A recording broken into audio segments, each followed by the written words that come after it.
네, 업캐스팅 예제입니다. 우리가 그 동적 형변환이라고 하는 것이 이제 대상이 객체예요. 자료형의 그 자료가 데이터가 어, 형변환을 할 수 있었잖아요. 우리 이제 뭐 더블형에서 인티저로 가고 이럴 때는 이제 자료를 잃어버릴 수 있기 때문에 좀 조심해야 했었죠. 그런데 여기서 얘기하는 동적 형변환은 그러한 자료가 대상이 아니고 바로 객체를 대상으로 합니다. 그래서 객체 우리가 이제 클래스 상속에서 기반 클래스가 있고 파생 클래스가 있는데 파생 클래스의 객체가 기반 클래스형으로, 기반 클래스의 객체가 파생 클래스의 형으로 이렇게 변환하는 것 할 때 동적 형변환 얘기를 합니다. 그래서 먼저 업캐스팅이라고 하는 것은 기반 클래스의 형, 파생 클래스의 객체를 기반 클래스의 형으로 변환하는 것을 얘기를 합니다. 그래서 지금 요 예제는 우리 이제 업캐스팅을 그 예로 든 건데요. 지오메트리 오브젝트 우리 추상 클래스 만들어놨던 거 기억하시죠? 예, 추상 클래스에 포인터 객체를 생성을 했네요. 그쵸? 포인터 객체 그리고 new 한 다음에 이제 객체를 동적으로 생성을 한 거죠.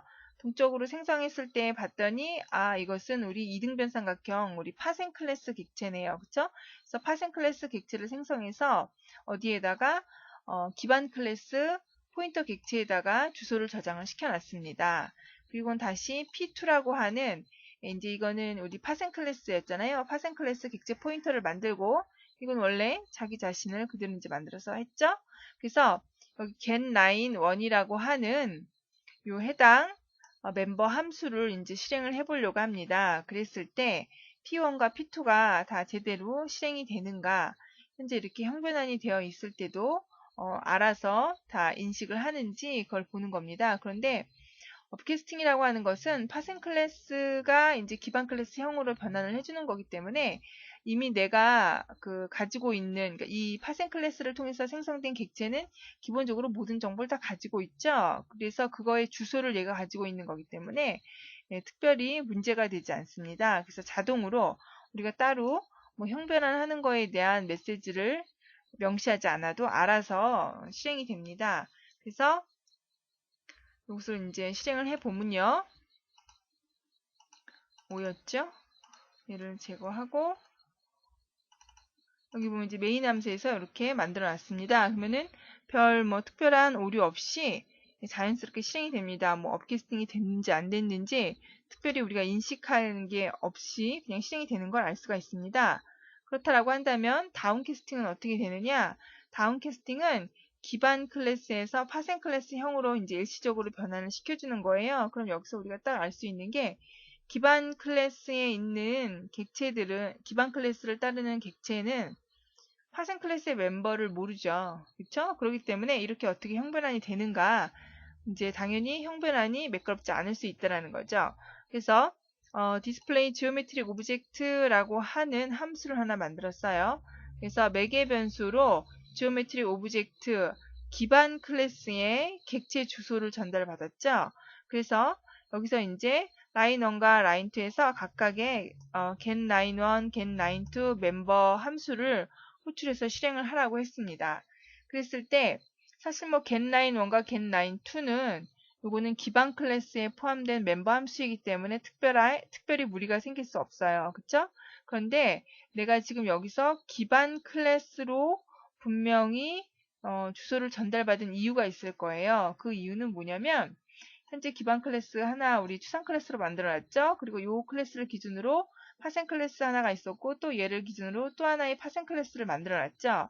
그런데 이 디스플레이 지오메트릭 오브젝트라고 하는 함수에서는 이 두 개의 1번 파생 클래스, 2번 파생 클래스가 있는데 1번을 매개 변수로 전달받아도 1번의 그 파생 클래스 객체의 멤버들에 다 접근해서 내용을 그 실행하려고 하고요. 또는 이 2번 그 파생 클래스 객체를 전달받아서도 2번 그 파생 클래스의 멤버들을 다 접근해서 처리를 하려고 그러니까 하나의 함수로 다 만들어 놓으려고 하는 거예요. 이 객체를 매개 변수로 하는 함수 하나, 이 객체를 매개 변수로 하는 함수 하나 이렇게 각각 만들지 않고 하나의 함수에서 다 하겠다라는 거죠.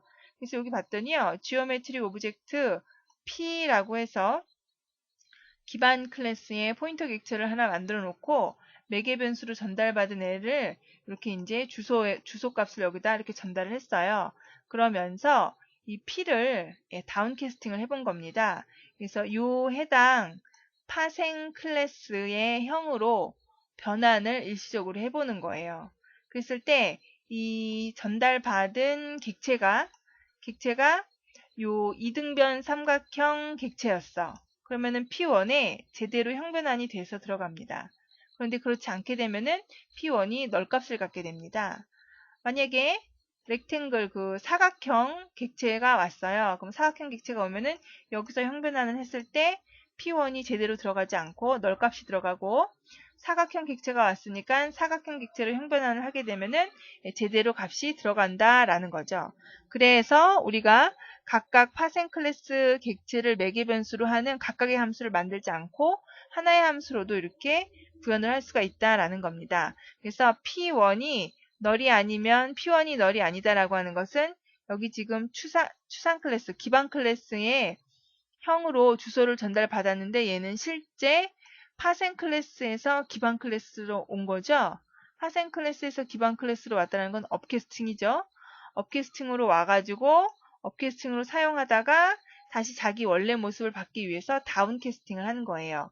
근데 우리도 아까 앞에서 얘기했지만 업캐스팅은 자연적으로 이루어집니다. 우리가 업캐스팅 여기서 따로 뭐 명시하지 않았죠. 그냥 받았어요. P1으로 받고 P1에서 해당 멤버 함수 값을 호출해서 이렇게 쓸 수가 있었죠. 그쵸?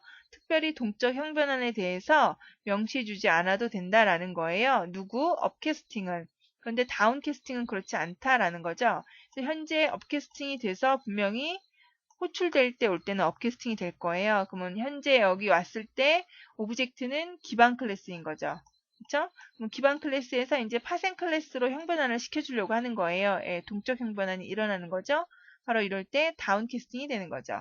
그래서 이렇게 다운캐스팅을 할 때는 이러한 다운캐스팅 한다라고 동적 형변환 명시를 해주어야 되고, 다운캐스팅을 했을 때 제대로 형변환이 되지 않으면 널값을 가져서 널이 아니다 라고 하는 것은 제대로 실행이 된 거니까 P1이라고 하는 해당 객체의 멤버 함수들이 실행되게끔 해준 거고요. 그렇지 않으면은 이제 P2가 널이 아니냐라고 물어봐서 P2에 대한 널이 아닌 경우에 역시 해당 멤버 함수를 이렇게 호출해서 실행하게끔 해준 겁니다.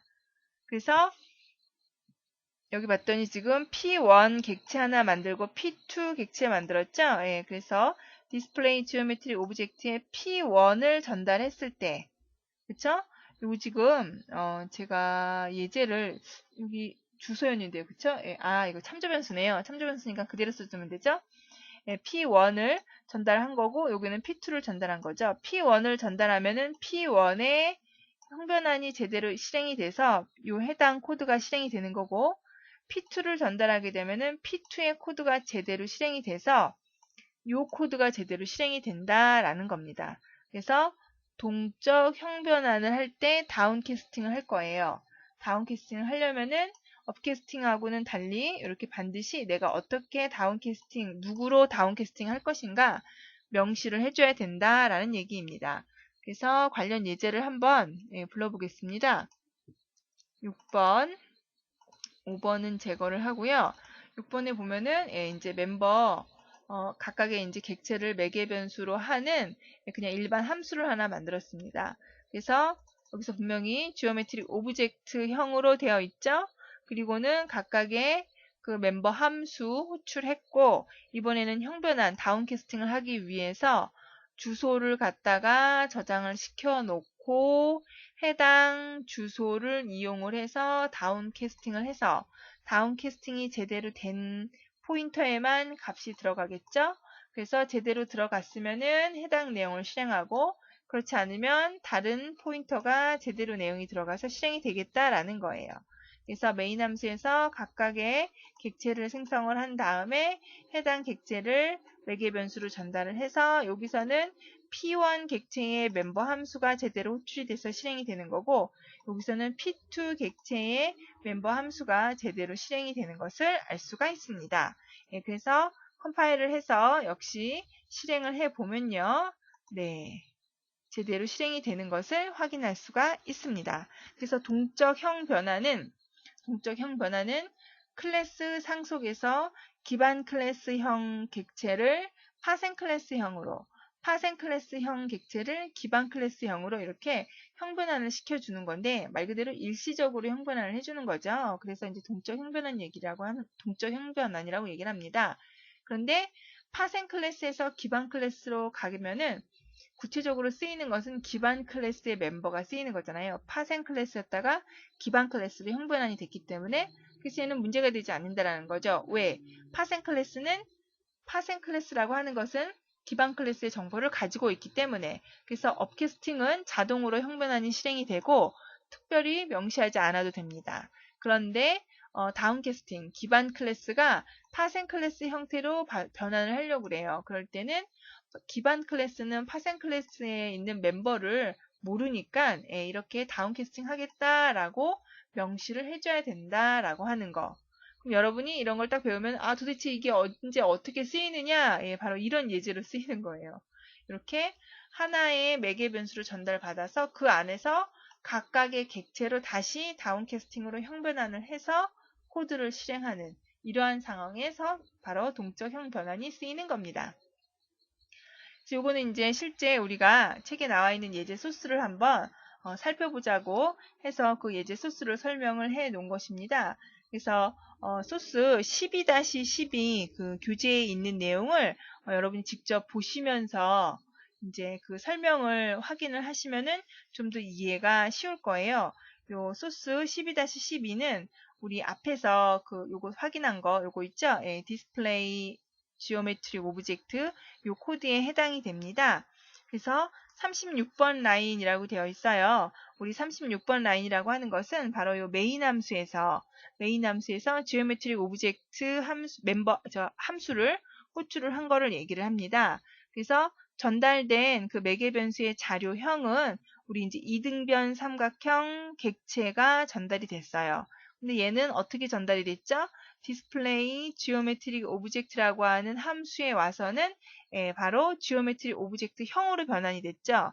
근데 여기에 와서 얘가 동적 형변환을 두 번 실시하죠. P1 형태와 P2 형태. 근데 이때 P1 형태는 제대로 형변환이 돼서 다운캐스팅이 제대로 돼서 그 정보를 갖게 되는데 P2로 형변했을 때는 제대로 안 돼서 널값을 갖는다라는 거죠. 왜냐면 본래 자기 자신으로 파생 클래스에서 기반 클래스에서 다시 파생 클래스 자기 자신으로 형변환을 할 때는 데이터가 제대로 유지가 돼서 우리가 그 값을 사용할 수 있는데 전혀 상관없는 그 클래스 형태로 바꾸게 되면은 형변환이 제대로 되지 않기 때문에 널값을 갖는다라는 겁니다. 그 다음 37번 라인에 디스플레이 오브젝트라고 되어 있는데요. 이거 37번 라인이 아니고 40번인데, 그쵸? 디스플레이 지오메트리 오브젝트, 바로 요 두 번째를 얘기를 합니다. 요거를 얘기합니다.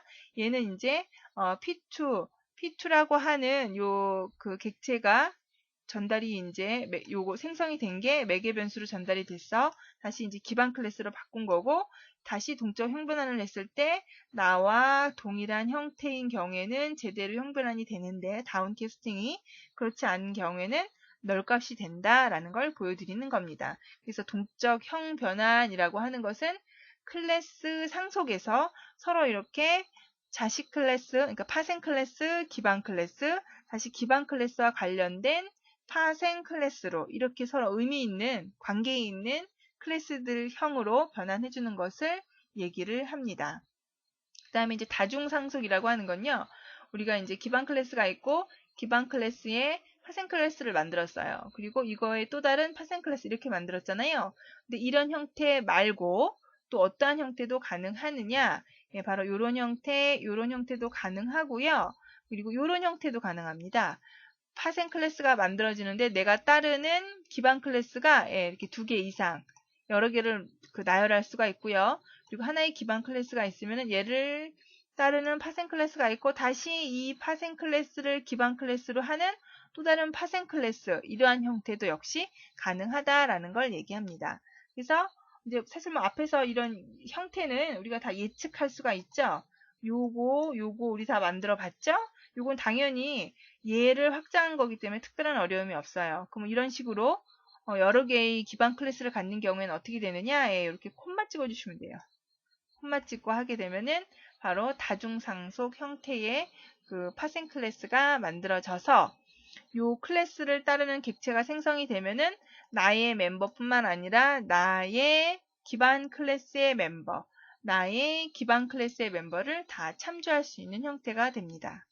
직접 관련된 소스 다 입력해서 실행해 보시고 다중상속도 제대로 상속이 되는가 한번 확인해 보시기 바랍니다. 네, 수고하셨습니다. 감사합니다.